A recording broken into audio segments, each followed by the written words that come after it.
الرحمن الرحیم السلام علیکم نائب ٹیم میں مبارک جوید عرفان احمد خان صاحب کسی تعارف کے محتاج نہیں، آج پھر ہمارے ساتھ، اور میں نے انہیں ریکویسٹ کی تھی، میں ان کا شکر گزار ہوں۔ السلام علیکم خان صاحب۔ جی وعلیکم السلام۔ خان صاحب، آج میں نے کافی دنوں سے، ہمارا عرصہ دراز سے یہ خبریں چلتی رہتی پاکستان میں، اس پہ میں کافی تبصرے بھی کرتا ہوں، لوگ جو علماء ہیں ان کی باتیں بھی سناتا ہوں۔ یہ مذہبی طور پہ کس طرف چلے گی قوم ہماری جو پاکستان کی ہے؟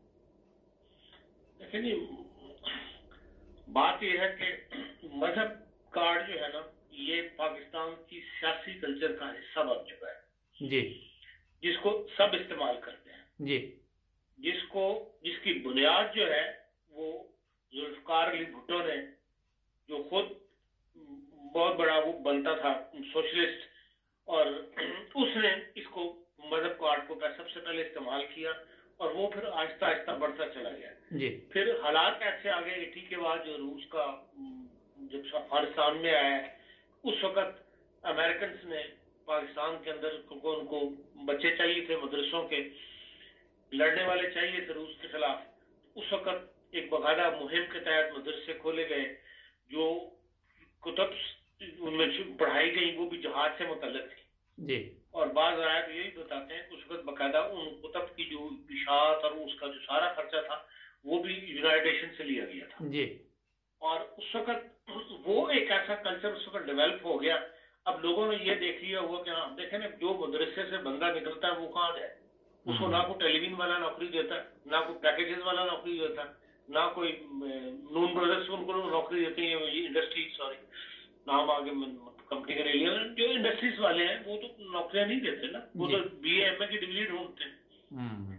اور ان کو بھی ان کا پھر یہی ہوتا ہے کہ یہ ساتھ ہی گلی میں مدرسہ کھول کے بیٹھ جاتے ہیں ساتھ، سب سے پہلے مسجد کھلتی ہے، اس کے بعد وہ مدرسہ کھل جاتا ہے۔ اس لیے ہر جگہ اب ہر 10 قدم کے اوپر ایک مدرسہ اور ایک مسجد موجود ہے، اور وہ ظاہر انہوں نے چلانے کے لیے، اپنی اخلاقیات نکالنے کے لیے مذہب کو زیادہ سے زیادہ استعمال کرتے ہیں۔ اور اس میں سب سے زیادہ آسان یہ ہے، انہیں پتا ہے کہ بھائی آپ صلی اللہ علیہ وسلم کے نام کے اوپر کہ انہوں نے بے حرمتی کی ہے، یا ان کی شان میں گستاخی کی کرتے ہیں، فلانے نے کی ہے، اس کو زیادہ بات کرتے ہیں، اور اس وجہ سے وہ فائدہ اٹھا لیتے ہیں۔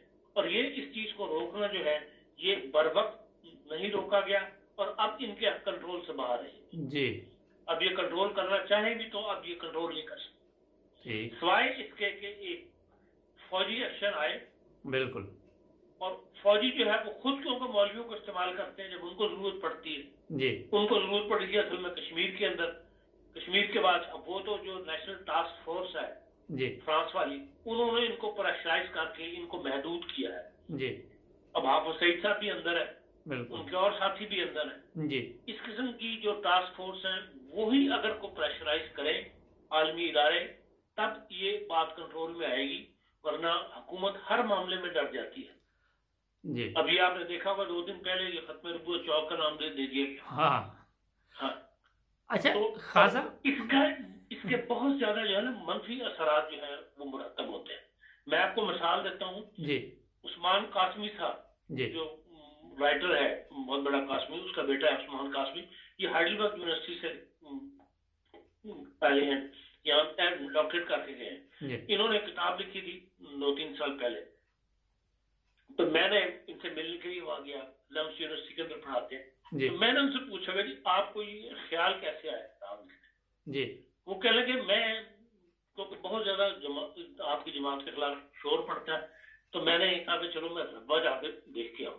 اچھا، تو کہنے لگے کہ میں ربا گیا، ربا جانے کے لیے میں جب چنوٹ پہنچا تو اس چوک میں آنے کے بعد مجھے یہ نہیں پتا تھا کہ ربا کس طرح ہے، میں نے رائٹ جانا ہے، میں نے لیفٹ جانا ہے، میں نے سیدھا جانا ہے، کوئی وہاں پہ وہ نہیں لگی ہوئی تھی۔ کہنے لگے میں نے گاڑی پارک کی اور وہاں پہ بہت بڑا بورڈ لگا ہوا تھا، ختم ربوع چوک۔ اچھا، تو کہنے لگا میں جس بندے سے پوچھوں کہ بھائی ربا میں نے جانا ہے کون سی سڑک جائے گی، کہنے لگا وہ اوپر سے لے کے نیچے تک مجھے گھورتا تھا۔ اچھا، اور جواب دیے بغیر جو ہے آگے چل پڑتا تھا۔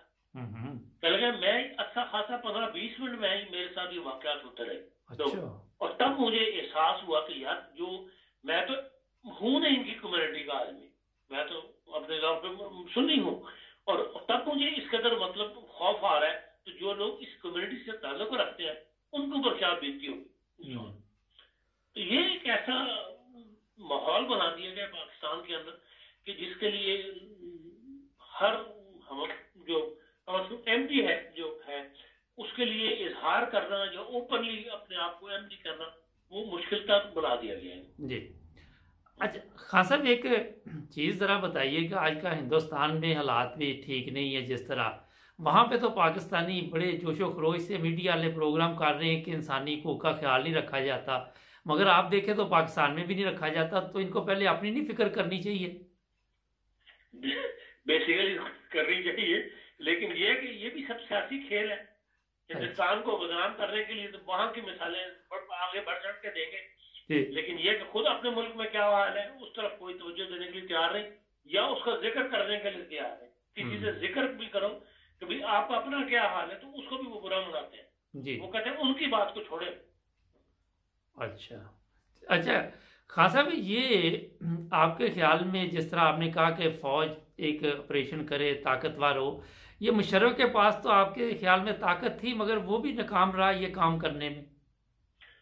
دیکھیں، ہر سیاسی لیڈر کو، جو فوجی لیڈر ہے نا، اس کو کچھ نہ کچھ سیاستدان ساتھ میں لانے پڑتے ہیں۔ اچھا، اور اس کو خراب کیا۔ شروع میں وہ بالکل صحیح چل رہا تھا، بعد میں جب اس کو سیاستدانوں کو ساتھ میں لانا پڑا تو اس میں یہ چودھری برادران نے اس کو خراب کیا۔ میرے ذاتی علم میں ہے کہ بھئی بعض معاملات جیسے وہ اس کی مور تھی پاسپورٹ کے اوپر انہوں نے ختم کی تھی، مذہب پخانہ ختم کیا تھا، بالکل، وہ بعد میں پیچھے مور لگا دی جائے اگلے سال، یہ چودھری برادران کی تجویز تھی جی، چودھری برادران اس کے اوپر بگڑے بھی تھے کہ آپ نے کیوں مذہب پخانہ ختم کیا۔ اس لیے یہ بعض ایسے سیاست انتہا پسند سیاستدان جو ہیں وہ ابھی یہ دیکھ لیں پنجاب کے اندر جو تحفظ اسلام کو قانون نافذ کرنے کے لیے اس کے محرک بھی یہی لوگ تھے، بالکل یہی تھے، چودھری برادران، انہوں نے اس کو چلایا۔ اور اب جب کہ وہ بل واپس لے لیا گیا، گورنر نے سائن نہیں کیا، واپس چلا گیا، تو ابھی جو ختم نبوت یہ جو رحمت العالمین کانفرنس کا ہفتہ منایا ہے اس میں سوائے چودھری کسی نے اس بات کی نہیں دہرایا کہ جی وہ اس بل کا کیا بنا جی۔ پرویز الہی صاحب نے کہا وہ بل پڑا ہوا ہے اور بل کو پاس ہونا چاہیے، اور اس لیے جو انتہا پسند سیاستدان میں ہے اور وہ زیادہ تر پنجاب میں ہے جی۔ آپ یہ دیکھ لیں اپنے یہ تھا فضل الرحمان، ان کا اکرم درانی بھی تو وزیر اعلیٰ رہا نا صوبہ سرحد میں، بالکل، اس دوران تو ایم ڈی کو کوئی ایسی پرابلم کا سامنا نہیں کرنا پڑا جو اب کرنا پڑا تحریک انصاف کے زمانے میں جی۔ اس لیے اس بات کے پیچھے کوئی نہ کوئی ہوتا ہے، یا تو ہم کہتے ہیں نا ہاں مولانا کو وہاں آگے، حالانکہ مولانا فضل الرحمان وہ آدمی ہے جو ہر سال نومبر میں آ کے چناب نگر میں جو ختم نبوت کانفرنس ہوتی ہے اس سے وہ خطاب کرتا ہے، لیکن اس کی پارٹی کے زمانے میں بھی پشاور میں اتنی انشاءتیں نہیں ہوئی یا اس قسم کے حالات کا سامنا نہیں کرنا پڑا جو اب ہمیں کرنا پڑ رہا ہے جی۔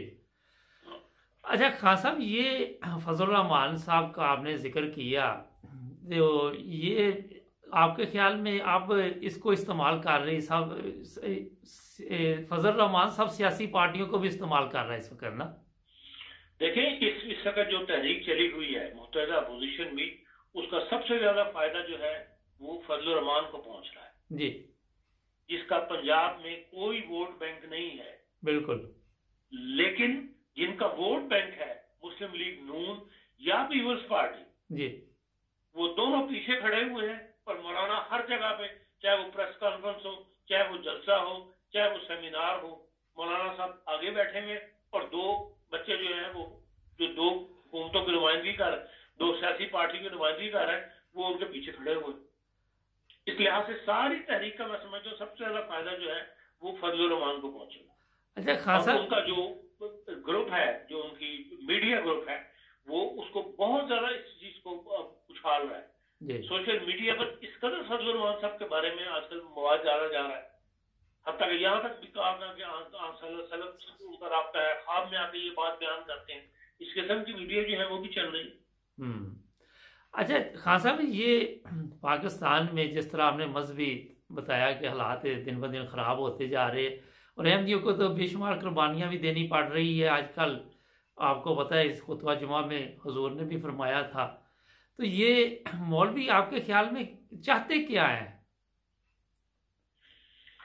جی مولوی تو ایک لا علم والی کیفیت ہے. اکثر مولوی جو پرانے ہمارے عالم تھے اس کے پاکستان میں، وہ تو مذہبی بحث وغیرہ کر لیا کرتے تھے.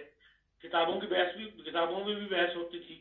جو کچھ مواد ہماری طرف سے شائع ہوتا تھا یا کہا جاتا تھا اس کے اوپر بھی سوال جواب ہو جاتا تھا. جی اب مجھے یاد ہے کہ عبدالرحیم اشرف صاحب جو المنبر نکالا کرتے تھے فیصل آباد سے، وہ بھی رفع آ جایا کرتے تھے. مولانا الفرقان میں جا کے بیٹھا کرتے تھے جی مولانا بلطار صاحب کے پاس. اور مولانا بلطار صاحب بھی جب فیصل آباد جاتے تھے ان سے ملنے کے لیے جایا کرتے تھے. جی ہر بار تو نہیں، لیکن 2-3 بار کا میرے علم میں ہے کہ بھائی میرے والد صاحب بھی ساتھ تھے تو وہ اس کے بعد وہاں ملنے کے لیے چلے گئے. لیکن آج کل کے تو جو ہے جسے کہتے ہیں نا کہ کوئی علم ہے نہیں لوگوں کے پاس، اور بس ایک ان کو یہ پتا ہے کہ اس بات کو میں اچھالوں گا تو میرے ساتھ 4 بندے اکٹھے ہو جائیں گے، میری آواز سننے والے لوگ مجھے مل جائیں گے. ویسے کوئی نہیں سنے گا. اس کو پھیلاتے ہیں اس بات کو جماعت کے خلاف پروپیگنڈے کو. اچھا یہ جو لوگ اس طرح ختم نبوت کے نام پہ چوک رکھے جا رہے ہیں، اس سے کیا فرق پڑتا ہے آپ کے خیال میں؟ مختصر ذرا پلیز بتا دیں. نہیں، اس سے بہت زیادہ فرق پڑتا ہے. جی اس سے وہ لوگ جو ان حرکات کے پیچھے ہیں انہیں شے ملتی ہے، وہ اور زیادہ دلیر ہو جاتے ہیں. جی اور عام شہری جو ہے جو ویسے ہی بیچارہ دبا ہوا ہے، جو شریف آدمی جو ان معاملات میں انوالو نہیں ہونا چاہتا، وہ اور زیادہ پیچھے ہٹ جاتا ہے، خاموش ہو جائے گا اس معاملے کے. جی اور یہ لوگ زیادہ شیر ہو جاتے ہیں. خان صاحب بہت شکریہ، آپ نے آج پھر ٹائم دیا ہمیں. میں آپ کا شکر گزار ہوں. انشاءاللہ آپ کے ساتھ اور بھی پروگرام ہوتے رہیں گے. ناظرین بڑی اچھی باتیں خان صاحب نے بتائیں. جڑے رہے 9 بروزر ٹی وی کے ساتھ، سبسکرائب کرنا نہ بھولیں. بہت شکریہ خان صاحب. اللہ حافظ. بہت شکریہ جی، تھینک یو. اللہ حافظ.